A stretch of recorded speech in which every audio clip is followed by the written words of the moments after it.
السلام علیکم ورحمۃ اللہ وبرکاتہ۔ سبحان اللہ و بحمدہ سبحان اللہ العظیم۔ اللہم صلی علی محمد وعلی آل محمد کما صلیت علی ابراہیم وعلی آل ابراہیم انک حمید مجید۔ اللہم بارک علی محمد وعلی آل محمد کما بارکت علی ابراہیم وعلی آل ابراہیم انک حمید مجید۔ دوستو، آج جرمنی میں نئے ہفتے کا آغاز ہو گیا، سوموار کا دن، اور صبح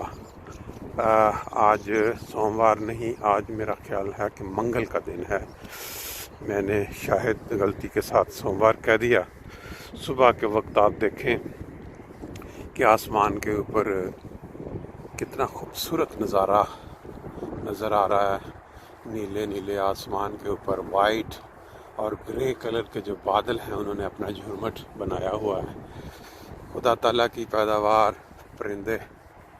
صبح اپنے رزق کے لیے نکلے ہوئے ہیں باہر، اللہ تعالیٰ کی حمد کے گیت گا رہے ہیں۔ اور جو لوگ اپنی صحت کا خیال رکھنا چاہتے ہیں وہ دیکھیں سامنے اپنے جانوروں، پالتو جانوروں کے ساتھ باہر واک کے لیے نکلے ہوئے ہیں۔ یہ سہولت جو خدا تعالیٰ نے دی صحت کی شکل میں کہ انسان چلنے پھرنے کے قابل اپنے پاؤں کے اوپر، اس سے فائدہ اٹھانا چاہیے، کیونکہ اگر یہ سہولتیں یا جو اللہ تعالیٰ نے جو انعامات انسان کو دیے ہیں اس خوبصورت زندگی کی شکل میں، صحت کی شکل میں، اگر انسان ان سے استفادہ نہیں کرتا، اپنی روٹین اس طرح بنا لیتا ہے کہ یہ چیزیں جو برکتیں نظر آتی ہیں یہ اس کے لیے مشکلیں بن جائیں، تو پھر اس کی زندگی شارٹ ہوتی چلی جاتی ہے۔ اس کی سب سے بڑی مثال یہ ہے کہ آج کل آپ دیکھیں ہر گھر کے اندر ہر انسان کے پاس موبائل اور پھر ٹی وی اور پھر اس طرح کی اور چیزیں اتنی کثرت سے پائی جاتی ہیں کہ انسان کے لیے وقت نکالنا اپنی صحت کے لیے، باہر گھومنا یا کہیں جا کے باقاعدہ اپنی ٹریننگ کرنا مشکل ہوتا جا رہا ہے۔ باقی رہی صحیح کثر جو ہے وہ یہ کیا کہتے ہیں، اس بیماری نے، وبائی مرض جو کرونا کی شکل میں وبا بنی ہوئی ہے، وہ لوگوں کو ایسے مقامات پہ جانے سے روک رہی ہے کیونکہ سینٹر بند سارے، تو اس میں ایکسٹرا انسان کو سٹرگل کرنی پڑتی ہے کہ نکلے بندہ، بے شک تھوڑی دیر کے لیے نکلیے کہ تازہ ہوا جو ہے لے کے آئے۔ کل ایک دوست کا فون آیا تو انہوں نے بتایا کہ میرے ایک قریبی عزیز جو کہ پاکستان سے 1987 میں یہاں جرمنی تشریف لائے اور جوانی میں کچھ عرصہ یہاں خدمت کی توفیق بھی پائی، اجتماعات، جلسوں پہ شمولیت بھی اختیار کی، لیکن 1997-98 میں غالباً کوئی ایسی بیماری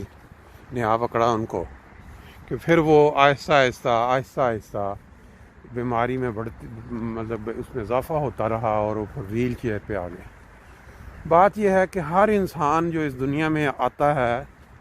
اپنے کیا کہتے ہیں کرم ساتھ لے کے آتا ہے، اپنی قسمت، اپنی کیا اللہ تعالیٰ نے ایک نظام بنا دیا ہے کہ ہر انسان جو ہے اس کے ساتھ جو چیزیں لگی ہوئی ہیں وہ بعض دوسرے لوگوں کے لیے سبق آموز ہوتی ہیں۔ اب جوانی میں انسان جو ہے بیمار ہو جائے اور ویل چیئر پہ آ جائے اور پھر لمبا عرصہ، خاص طور پہ وہ اس وقت جب کہ وہ پوری فیملی میں تمام بہن بھائیوں سے چھوٹا ہو، تو آپ خود اندازہ لگا سکتے ہیں کہ اس فیملی کا کتنا زیادہ پیار اور محبت اور اس کے ساتھ سب کو ایک ہمدردی پیدا ہو چکی ہوگی۔ بھائیوں میں، بہنوں میں سب سے چھوٹا ہو اور پھر جوانی کے عالم میں کسی ایسی بیماری کا شکار ہو جائے کہ اپنے ساری دنیا کے جو باقی کام کرنے والے لوگ ہیں اس طرح وہ ایکٹیو نہ رہے، تو اس کا اس دنیا میں جتنا بھی وقت گزارتا ہے وہ بڑی ہمدردی والا ہوتا ہے۔ پورا خاندان، پورے عزیز و اقارب، آنے جانے والے، باقی غیر بھی اس کے ساتھ قدرتی طور پہ ایک انس ان کو ہو جاتا ہے۔ اور جو سب سے بنیادی چیز یہ ہے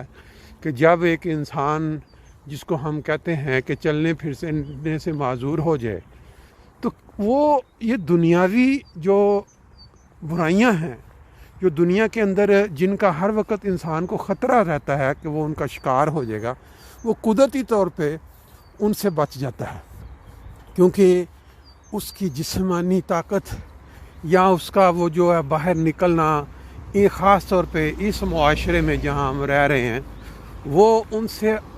قدرتی طور پہ محفوظ ہو جاتا ہے۔ صرف اور صرف خدا تعالیٰ کی ذات، خدا کو یاد کرنا، نیکی کا سوچنا، مطلب اس طرف زیادہ توجہ انسان کی ہو جاتی ہے۔ بہرحال وہ ہمارے ادھر فرینکفرٹ کے قریب ایک جگہ درائے عائش ہے، وہاں کا رہائشی اور پاکستان سے روا منڈی سے تعلق تھا، اور راج دین صاحب ان کے والد صاحب ادھر ان کی کوئی دکان ہوتی تھی منڈی میں، اور بڑے مشہور تھے، گھر بھی اوپر ہی تھا غالباً، جو مجھے یاد ہے جو ان کا بیٹا سب سے چھوٹا تھا، چند دن پہلے اس کی ادھر وفات ہو گئی اور یہیں درائے عائش میں ہی تدفین ہوئی۔ بات صرف بتانے والی یہ ہے کہ انسان جب پاکستان میں ہوتا ہے یا ان غیر ترقی یافتہ ممالک میں ہوتا ہے جہاں پہ اتنی سہولتیں نہیں ہوتی میڈیکلی یا باقی جو ڈاکٹرز کی یا صفائی کی، ہاسپٹل کے سٹینڈرڈ یا تو انسان یہ سمجھتا ہے کہ ہم اگر کسی ایسے سنا ہوگا، آپ نے پاکستان میں دیکھا بھی ہوگا کہ کوئی ڈاکٹرز بعض اوقات مریضوں کو کہہ دیتے ہیں جی اب پاکستان میں تو ان کا علاج نہیں ہے، تو ان کو باہر لے جائیں۔ اب یہی تصور اگر ایک بندہ پہلے ہی باہر ہو ان ممالک میں جہاں کہ ہر چیز اپنی ایڈوانس کی مطلب کہ ترقی یافتہ ہے، تو یہاں پہ پھر انسان بیمار ہوئے اور پھر اس کا علاج بھی نہ ہو سکے، تو اس سے ایک چیز جو ہے وہ بہت کلیئر نظر آتی ہے کہ جو تقدیر الہی ہے،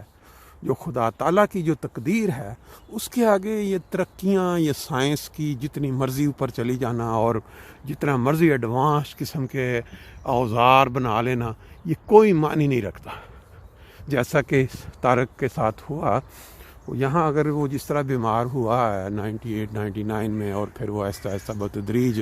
کمزور اور پھر ویل چیئر پہ لمبا عرصہ، تو اب جرمنی جیسے ملک میں، لیکن جب خدا تعالیٰ کی طرف سے کوئی ایسا تقدیر میں یا انسان کی قسمت میں ہو، تو پھر اس کے آگے، کیونکہ ایک انسان کا ایک وقت مقرر ہو چکا ہوتا ہے جب اس نے جانا ہے اس دنیا سے، تو اس کے لیے اللہ تعالیٰ نے ایک سسٹم بنا دیا ہے کہ کوئی کسی وجہ سے جاتا ہے، کوئی بیمار ہو کے جاتا ہے، کوئی اچانک ہارٹ اٹیک سے اس دنیا سے روانہ ہو جاتا ہے، کوئی اور کسی وجہ سے ایکسیڈنٹ میں چلا جاتا ہے، کیونکہ یہ جو جانے کا نظام ہے اگر یہ قائم نہ ہوتا تو اس دنیا میں ویسے ہی رہنے کی جگہ کم ہو جاتی۔ اللہ نے یہ نظام بنا دیا کہ پرانے لوگوں نے جانا ہے اور نئے لوگوں نے آنا ہے، اور اپنا اپنا ایک وقت گزار کے اپنے اپنے کرم یا اپنا وہ جو کہتے ہیں گناہ، ثواب اور اچھے کام یا برے کام، وہ اپنے ساتھ جوڑ کے تو اگلے جہان جا کے ایک دن جواب دینا ہے پھر اللہ کو۔ تو ہم یہ سمجھتے ہیں کہ جو بندہ یہاں، بلکہ حدیث میں ذکر آتا ہے کہ جو بندہ دنیا میں بہت عرصہ بیمار رہتا ہے تو اللہ تعالیٰ اس کے گناہ جھاڑ دیتا ہے یہاں بیماری کی شکل میں۔ یہ ذکر ہم نے کئی دفعہ سنا ہوا ہے، اور ایسا بھی ہے کہ بعض لوگ ہم دعا بھی کرتے ہیں اکثر، اللہ میاں معذوری نہ دکھانا، ہمیں کسی کی محتاجی نہ دکھانا، کبھی محتاجی نہ دکھانا۔ تو یہ اب اس کے اندر ایک غور طلب چیز ہے، بعض دوست اچانک فوت ہو جاتے ہیں، بعض لوگ بڑا بڑا عرصہ بیمار رہ کے یہاں جاتے ہیں، لیکن ان کے متعلق یہ بھی ذکر ملتا ہے کہ ان کے جو گناہ ہیں، جو ان کی اللہ تعالیٰ نے ان کو اس دنیا میں ہی وہ جھاڑ دیے بیماری کی شکل میں۔ بہرحال یہ ایک ٹاپک بڑا ہی کیا کہتے ہیں غور طلب ہے۔ تو اللہ تعالیٰ اس نوجوان کو، اس کی عمر اب 50 سے ابو تھی، لیکن زیادہ عرصہ بیماری میں گزارنے کی وجہ سے زیادہ لوگ اس کو جانتے تھے، تو اللہ تعالیٰ اس کو جنت الفردوس میں جگہ دے۔ اور جب آپ دیکھیں گے اس کی تصاویر تو آپ کو اندازہ ہوگا، اگر آپ جانتے ہوں گے جہاں بھی رہتے ہوں گے تو آپ تصویر دیکھ کے لازمی پہچان جائیں گے۔ اللہ تعالیٰ نے ایک نظام جو بنا دیا ہے ہر انسان کے لیے کہ اس کو ایک اس دنیا میں جب آتا ہے تو موقع دیتا ہے کہ وہ اپنے آنے والے وقت یعنی کہ روزے حساب کے لیے کچھ کر لے،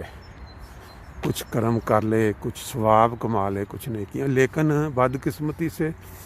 سب دنیا جانتی ہے کہ جس انسان کے ہاتھ میں طاقت آ جاتی ہے، حکومت آ جاتی ہے، بیسیکلی یہ بھی ایک بہت بڑا امتحان ہوتا ہے انسان کے لیے کہ اللہ تعالیٰ نے اس کو پورا ایک اختیار دے دیا ہوتا ہے کہ لو اب یہ باقی کی جو مخلوق ہے یہ تمہارے نیچے ہے تو تم ان کے ساتھ انصاف کرو اور اپنا درجات کو بلند۔ لیکن بہت سارے لوگ جو ہیں وہ طاقت ملنے کے بعد اس کو ناجائز استعمال کرتے ہیں۔ جو جن کے ہاتھ میں طاقت نہیں ہوتی یا جو ان کے محکوم ہوتے ہیں ان پہ ظلم شروع کر دیتے ہیں، اپنی مرضی کے مطابق ان کو چلانا چاہتے ہیں، خدا تعالیٰ کے جو احکامات ہیں اس کے خلاف ان کو لے کے جاتے ہیں۔ بظاہر یہ نظر آ رہا ہوتا ہے کہ جی وہ اللہ تعالیٰ کے جو دین ہے اس کو وہ سختی کے ساتھ اس کے اوپر ایک چسپاں کر رہے ہیں لوگوں پہ، لیکن بیسیکلی اگر غور سے دیکھا جائے تو وہ اپنے ذاتی مقاصد کے لیے استعمال کر رہے ہوتے ہیں، جس کا سب سے بڑا جو عملی نمونہ ہے اگر پاکستان کی آپ ہسٹری نکال لیں تو سب کو پتہ ہے کہ پاکستان میں کتنے سالوں سے کیا ہوتا رہا ہے۔ جی دوست آپ دیکھیں لوگ آ رہے ہیں آگے سے واک کرنے والے، ساتھ ساتھ اس سائڈ پہ آپ دیکھیں ہمارے جو رہائشیں ہیں خوبصورت فرینکفرٹ کے کنارے پہ وہ بھی نظر آ رہی ہیں۔ تو میرا خیال ہے آج جو ہماری واک ہے وہ آہستہ آہستہ اختتام پہ پہنچ رہی ہے۔ یہ ہمارے روزانہ کے جا کے سیر کرنے والے وہ جو لوگ ہیں اپنے اپنے پالتو جانوروں کے ساتھ وہ نکل کے آتے ہیں، تو یہ دیکھ کے اس سائز میں جب ان کو دیکھا جائے اس جانور کو تو ایک دفعہ تو انسان ہل جاتا ہے کہ پتہ نہیں بس آیا کہ آیا۔ لیکن یہ ہے کہ یہ ان کے پالتو جانور ہیں، ان کو انہوں نے ٹریننگ دی ہوتی ہے کہ یہ دوسرے انسانوں کو نقصان نہ پہنچائیں، جس طرح عموماً بعض جگہوں پہ بڑے جو جانور ہیں وہ خطرناک ثابت ہوتے ہیں دوسرے انسانوں کے لیے۔ اللہ تعالیٰ جی فہم اور عقل دے سب انسانوں کو، اگر ان کے ہاتھ میں کوئی طاقت آئی ہے تو اس کو صحیح طریقے سے استعمال کرنے کی۔ ہمارے ملک میں آج کل ایک بہت زیادہ وبا پھیلی ہوئی ہے کہ جو کمزور ہیں، جو آگے سے ہتھیار نہیں اٹھاتے، جو احتجاج نہیں کرتے، ان کو جتنا مرضی رگڑو، ان کے اوپر جتنا مرضی ظلم کرو۔ خدا تعالیٰ کی پیداوار ہے ساری مخلوق، جو انسان آگے سے بدلہ لینے کی طاقت نہیں رکھتا تو یہ خدا تعالیٰ کا ایک اصول ہے کہ وہ پھر خدا تعالیٰ اس کے لیے خود غیرت رکھتا ہے اور پھر اس کا بدلہ بھی لیتا ہے۔ لیکن اللہ تعالیٰ اس مقام تک پہنچنے سے پہلے ہی فہم اور عقل دے سب کو۔ السلام علیکم۔